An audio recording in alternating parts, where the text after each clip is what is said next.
Bismillahirrahmanirrahim. Selamat berjumpa kembali di channel Infotech.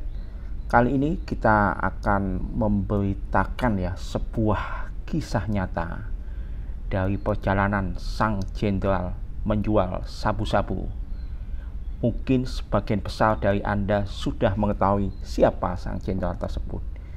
Dia adalah Jenderal Bintang 2 Polisi Teddy Minahasa yang dilaporkan memiliki kekayaan 29 miliar.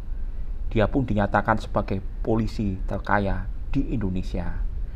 Namun, sebelum kita melangkah lebih jauh, kita nyatakan sebelumnya bahwa nama-nama yang kami kisahkan di kisah ini statusnya masih tersangka. Mereka belum dinyatakan bersalah sebelum pengadilan memutuskan vonis bahwa mereka bersalah. Jadi kita anggap nama-nama yang akan kami kisahkan adalah tersangka semuanya. Nah, uniknya Jenderal Teddy Minahasa ini belum ada 2 minggu dia menjabat sebagai Kapolda Jawa Timur, namun terkena kasus yang menciderai nama kepolisian Republik Indonesia.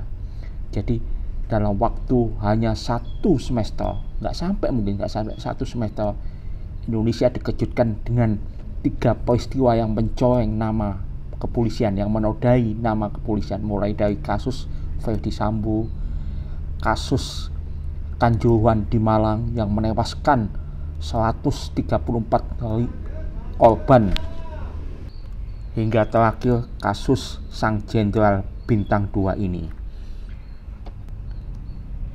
Kisah yang kami ceritakan ini bersumber dari majalah Tempo 23 Oktober 2022. Tempo mengangkat kisah sang jenderal ini sebagai tajuk utamanya. Saya mulai guys kisahnya. Kasus ini bermula ketika Ajun Komisaris Besar Dodi Prawira Negara yang masih menjabat Kepala Polres Bukit Tinggi berhasil menggagalkan penyelundupan sabu-sabu 41,4 kg asal Malaysia pada pertengahan Mei 2022. Anak buah Dodi menangkap 8 pelaku dalam kasus ini. Sang Kapolres Dodi pun melapor kepada si Jenderal Bintang 2 Teddy Minahasa. Lantaran pengungkapan kasus ini merupakan tangkapan terbesar di wilayah Sumatera Barat, maka Teddy datang ke Bukit Tinggi untuk menghadiri konferensi pers pada 21 Mei 2022. Keanehan muncul sehari sebelum Polres Bukit Tinggi menggelar konferensi pers. Saat itu, Teddy Minahasa menginap di Hotel Santika. Dia memanggil Kapolres Dodi. Mereka pun berdua bertemu di dalam kamar hotel. Sang Jenderal Teddy memerintahkan Dodi menyisihkan 10 kg barang bukti sabu. Biasanya setelah menjalani konferensi pers ke publik, seluruh sabu yang menjadi barang bukti akan langsung dimusnahkan.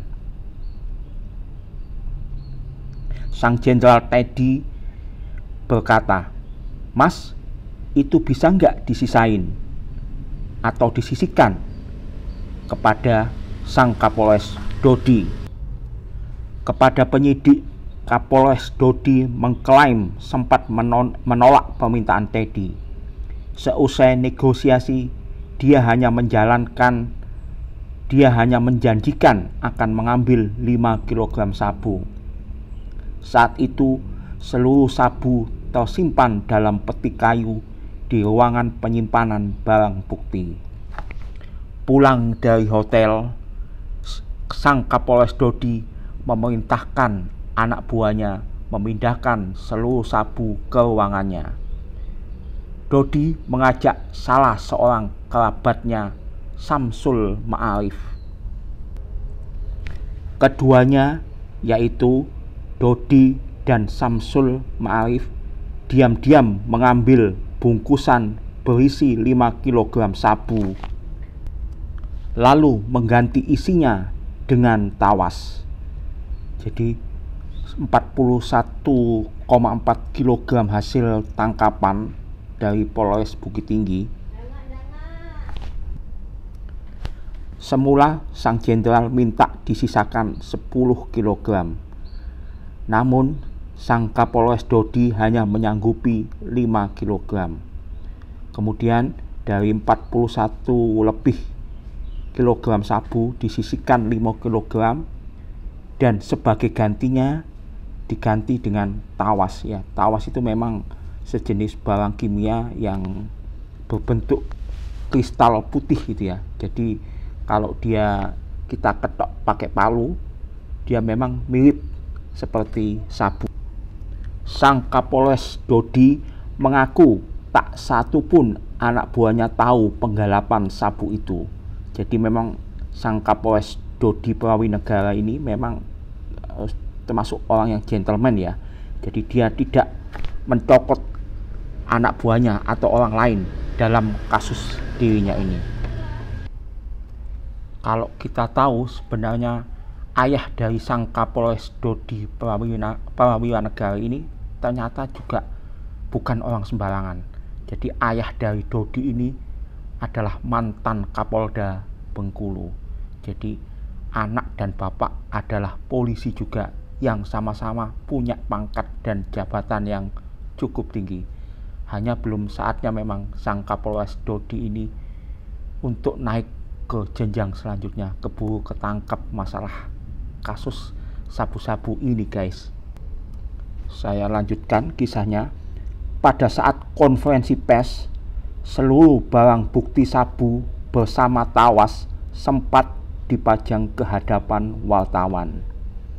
Setelah selesai konferensi pers, seluruh barang bukti dimasukkan ke peti, lalu dikubur di halaman Polres Bukit Tinggi. Selama beberapa hari, sang Jenderal Teddy Minahasa meminta Kapolres Dodi menyimpan sabu-sabu tersebut. Perdagangan sabu-sabu baru dimulai pada bulan Juni kemarin. Mami Linda menghubungi sang Jenderal Teddy. Dalam percakapan di akun WhatsApp tersebut, Mami Linda meminta tiket ke Brunei Darussalam kepada sang Jenderal Teddy. Mami Linda hendak menjual keris antik. Mami Linda adalah sahabat lama Teddy. Keduanya saling mengenal saat Teddy masih berpangkat Ajun Komisaris Besar dan bertugas di Satuan Penyelenggara Administrasi Surat Izin Mengemudi dan Mogot Jakarta Barat pada tahun 2005. Mami Linda juga dikenal sebagai Cepu atau sang pemberi informasi yang mengenal banyak anggota kepolisian. Mami Linda menyimpan nomor telepon Teddy dengan nama My Jenderal. Dalam obrolan tersebut, sang Jenderal Teddy menyampaikan bahwa dia memiliki sabu-sabu 5 kg. Berkatalah Teddy kepada Mami Linda, "Barang ada di tanganku, kamu jual saja." Kemudian Mami Linda menjawab, "Loh gitu, sabune neng endi? Sabunya di mana Pak?" Balas Linda. Bukti percakapan WhatsApp tersebut sudah dikantongi penyidik. Sang Jenderal Teddy memerintahkan Dodi menghubungi Linda. Karena takut, sang Kapolres Dodi mengutus Samsul Arif untuk menemui Mami Linda. Ia meminta Samsul Arif mengaku sebagai Dodi. Jadi karena sang Kapolres Dodi ini agak takut ya, dia agak gentar karena ini kan perdagangan ilegal, apalagi dia sebagai Kapolres yang menyita barang narkoba tersebut. Jadi kalau ketangkap, risikonya bisa hancur lebur karir, martabat, dan keluarganya, guys. Makanya dia mengutus saudaranya sendiri, ya, ini kerabatnya ya, Samsul Ma'arif, untuk menemui Mami Linda, dan Samsul ditugasi oleh Dodi agar dia mengaku sebagai Dodi, sang Kapolres itu sendiri. Kemudian saya lanjutkan. Percakapan itu berujung agar seluruh sabu ilegal itu dibawa ke ibu kota Jakarta. Pada Kamis 22 September kemarin, Dodi bersama Samsul Ma'arif membawa satu sabu 5 kg itu dengan menempuh jalur darat dari Bukit Tinggi ke Jakarta. Jadi sang Kapolres Dodi dan kerabatnya Samsul Ma'arif itu membawa sabu-sabu ya sejumlah 5 kg melalui perjalanan darat, ya Kak. Ya pastinya ini menggunakan mobil pribadi atau mobil dinas, ya kita nggak tahu, tapi yang disebut oleh Tempo adalah perjalanan darat. Kalau menggunakan perjalanan udara atau pesawat, risikonya lebih gede, guys, karena di setiap bandara ada checkpoint. Jadi barang-barang bawaan mereka akan diperiksa dengan scanner yang canggih tentunya, dan akan ketahuan risikonya. Nah, saya lanjutkan. Mereka berdua, yaitu Dodi dan Samsul Ma'arif, tiba 2 hari berikutnya. Jadi mereka sampai di Jakarta 2 hari kemudian dari Bukit Tinggi menuju Jakarta. Pada hari mereka sampai itulah sang Kapolres Dodi meminta mengantar 5 kg sabu ke rumah Mami Linda di Kedoya. Jadi kalau kita telusuri ya, sebenarnya yang disebut dengan Mami Linda ini adalah seorang pengusaha diskotik ya. Diskotiknya kabarnya juga cukup besar di Jakarta. Jadi nama lain dari Mami Linda adalah Anita. Jadi Mami Linda atau Anita sempat menolak mereka berdua karena sabu yang akan dijual itu dianggap terlalu banyak. Jadi mereka bawa 5 kg itu dianggap terlalu banyak oleh Mami Linda. Kemudian sang jenderal yaitu Teddy Minahasa meminta Mami Linda menerima barang titipan tersebut. Mami Linda pun luluh. Ia menghubungi Komisaris Kasranto yang dikenal sejak tahun 2000. Ini ada barang, mau nggak? Tanya Linda kepada Komisaris Kasranto. Jadi Komisaris Kasranto adalah Kapolsek Kalibaru, itu pun menyambut tawaran Linda dan setuju menghargai sabu tersebut 400 juta per kilo. Jadi Mami Linda itu punya kenalan polisi juga ya, punya jabatan, khususnya jabatan Kapolres Kalibaru di Jakarta ya, namanya Komisaris Kasranto. Ini kita anggap ini juga tersangka semuanya ya. Dan Komisaris Kasranto ini punya teman juga, namanya Yanto Situmorang, anggota Satuan Narkoba Polres Metro Jakarta Barat. Mereka berdua ini, yaitu Komisaris Kasranto dan Yanto Situmorang ini, mereka berdua inilah yang kemudian menjual sabu-sabu dari Kapolres Dodi yang diperintahkan oleh sang Jenderal Teddy. Komisaris Kasranto atau sang Kapolres di Kalibaru hanya menyanggupi membeli 1 kg saja. Awalnya sang Jenderal Teddy menolak. Sang Jenderal mengharapkan sabu itu dijual 5 kg sekaligus. Sang Jenderal Teddy akhirnya setuju sabu tersebut dijual secara eceran tapi pembayarannya harus tunai. Jadi harus dibayar dengan uang tunai, tidak bisa ditransfer. Ya, jadi kalau mekanisme peredaran barang yang sifatnya ilegal itu tidak bisa harus melalui transfer tunai ya. Jadi kebanyakan harus dilakukan secara tunai atau cash ya. Kalau kita transfer melalui rekening itu sangat mudah untuk ditelusuri jejaknya. Mami Linda pun mengantarkan sabu-sabu itu ke Polsek Kalibau. Ia menerima 400 juta. Jadi Mami Linda menerima 400 juta yang dibayarkan sang Kapolsek kepada dirinya. Uang itu diserahkan sebanyak 350 juta kepada Samsul Ma'arif yang berpura-pura sebagai AKBP Dodi. Jadi Samsul Ma'arif ini memang mengaku bahwa dirinya adalah AKBP Dodi, kerabatnya sendiri. Karena seperti saya jelaskan semula bahwa si Dodi ini takut kalau dirinya nanti akan terkena imbasnya. Kemudian Linda mengambil komisi sebesar 50 juta dari transaksi tersebut. Dari 400 juta uang tunai yang diterima oleh Mami Linda dari sang Kapolsek Kasranto, yaitu Kapolsek Kalibau ya, itu dikurangi 50 juta ya oleh Linda, dianggap sebagai komisi dirinya. Samsul Ma'arif turut mengambil komisi sebesar 50 juta.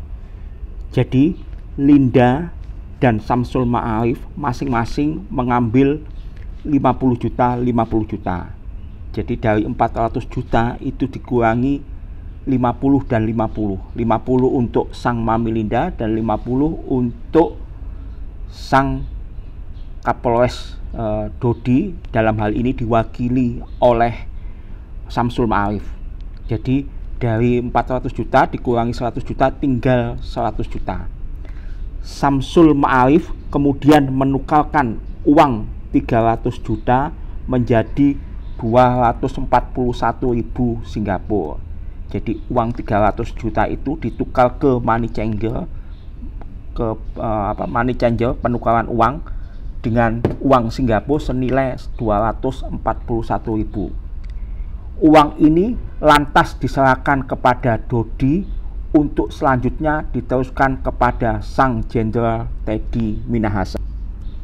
Dalam kesaksiannya, Kapolres Dodi mengatakan bahwa sang Jenderal Teddy sempat ngamuk karena hanya menerima setoran 300 juta.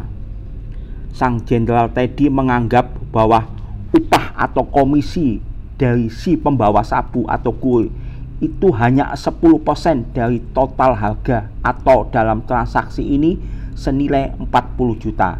Jadi sang Jenderal Teddy menganggap ya bahwa sepantasnya komisi yang hanya diterima oleh sang pembawa sabu itu nilainya tidak lebih dari 40 juta atau 10% dari nilai uang ini.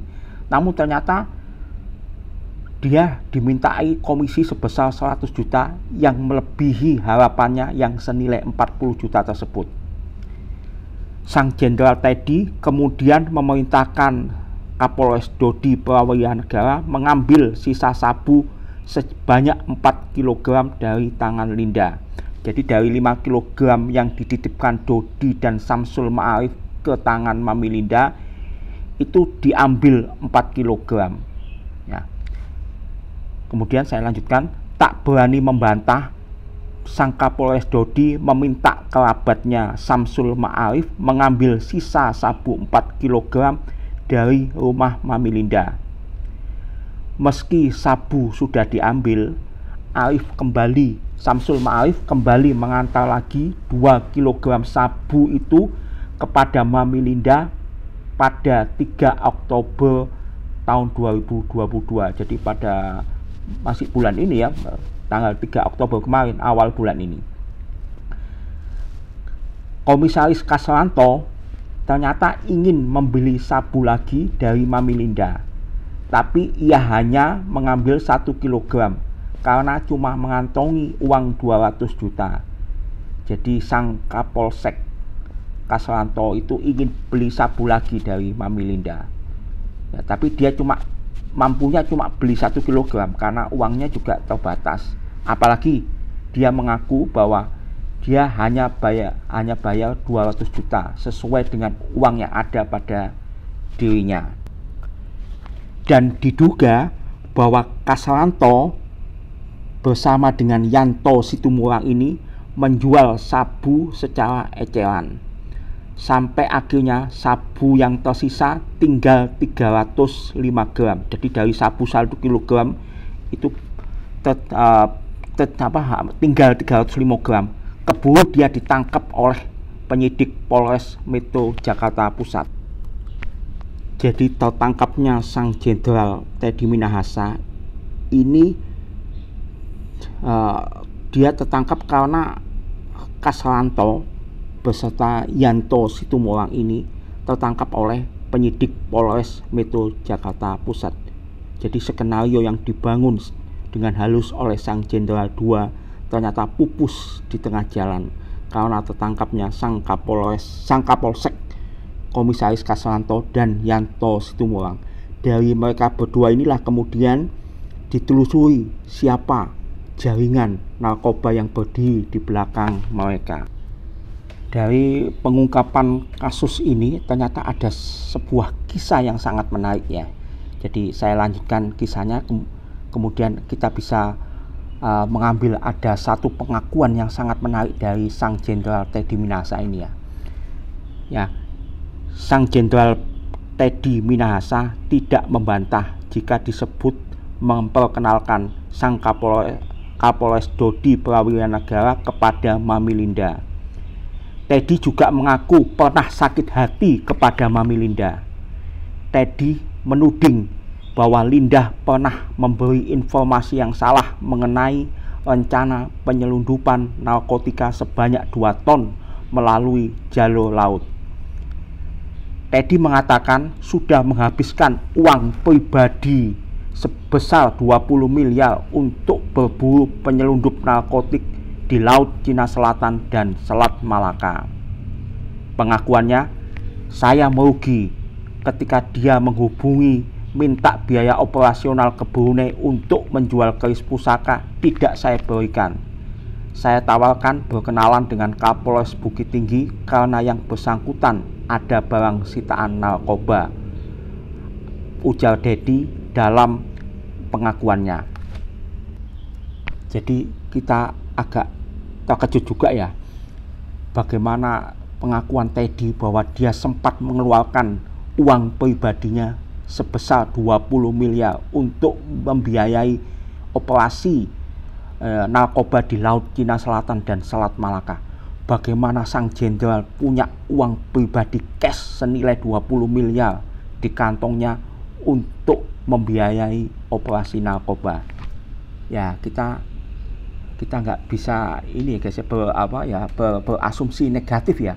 Ya bisa saja ini hanya praduga kita saja, ini praduga saya saja, bahwa bisa saja kalau dia menangkap sang pengedar narkoba kemudian hasilnya bisa dijual lagi. Ya ini hanya dugaan saya ya.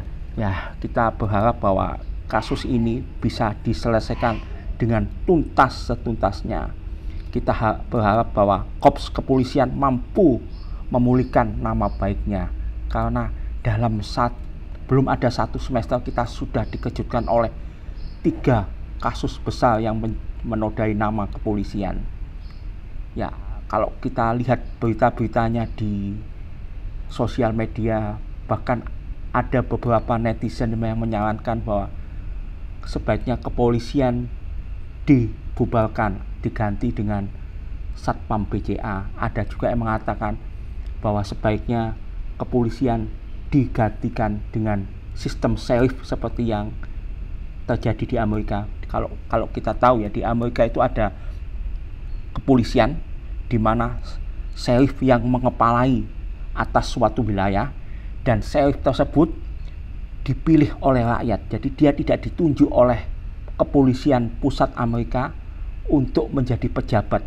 Jadi kemudian rakyat melakukan pemilihan umum ya, untuk menunjuk salah seorang dari warganya menjadi sheriff. Sheriff itu adalah kepala polisian atas wilayah tersebut. Kemudian sheriff punya wewenang untuk mengangkat anak buahnya.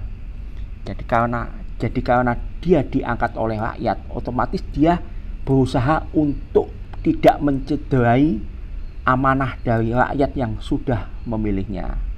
Kalau kita kan semua pejabat kepolisian kita kan ditunjuk bukan berdasarkan oleh pilihan rakyat. Ya, wacana tersebut memang sah saja ya, karena ini adalah negara demokrasi, kita bebas mengungkapkan ekspresi kita sendiri. Semoga kisah ini menjadi hikmah bagi kita semua dan kita bisa berkaca darinya. Wassalamualaikum warahmatullahi wabarakatuh.